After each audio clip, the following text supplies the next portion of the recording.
예, 반갑습니다. 울산 꿈분석사 토정 박정현입니다. 이번 시간은 꿈분석 1019번째 시간으로 귀의 성품 10탄 느낌이 들린다에 대해서 설명해 드리겠습니다. 여러분들이 몇 번 들었지만 이해가 조금 어려울 수도 있습니다. 첫째, 꿈이라는 것은 말이 들리는 것은 첫째죠. 그런데 우리는 일반적으로 귀라는 것은 말이 들리는 것이 첫째고, 두 번째는 생각이 들린다 그랬죠.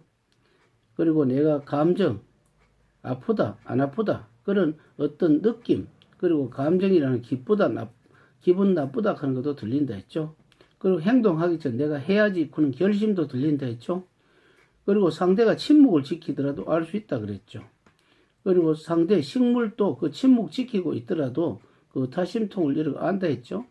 근데 이번에는 느낌이 들린다 이렇게 했죠. 느낌이라는 것은 주로 직관입니다. 직감이라 하기도 하고 직관이라 하기도 합니다. 이것을 우리는 육감이기도 하죠. 어떤 사람을 이 꿈이 아니라도 현실에서 어떻습니까?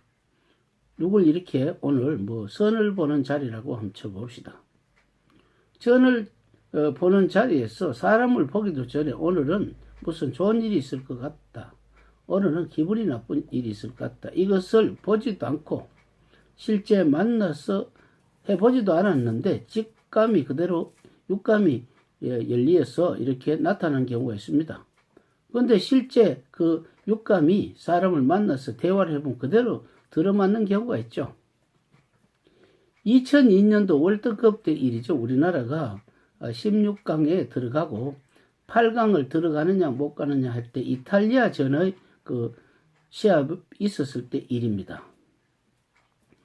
그때 감독하는 사람이 이런 생각을 했답니다. 그때 히딩크 감독이죠.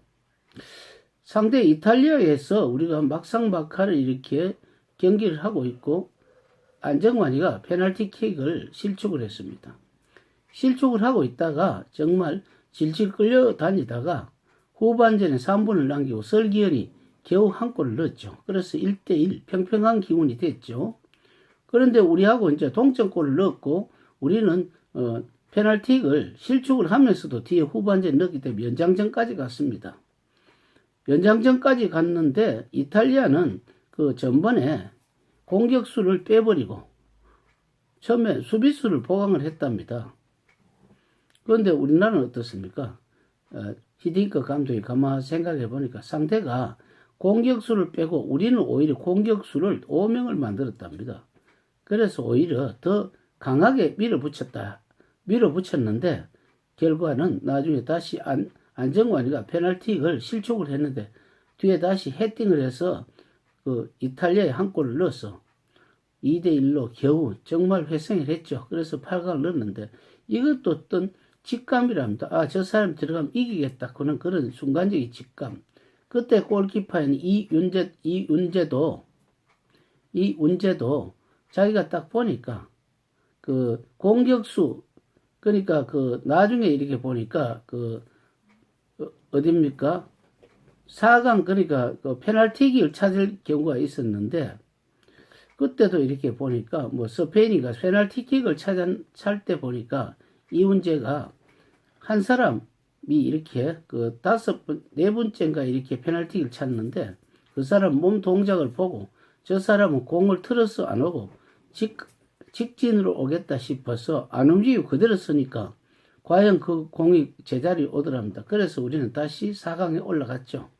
그래서 여기에서는 직감이라는 것은 육감과 같고 느낌, 꿈에서도 보면은 꿈속의 느낌 이것이 굉장히 중요하다고 볼 수가 있습니다. 다음 시간에는 동물의 성품에 대해서 설명해 드리겠습니다. 감사합니다.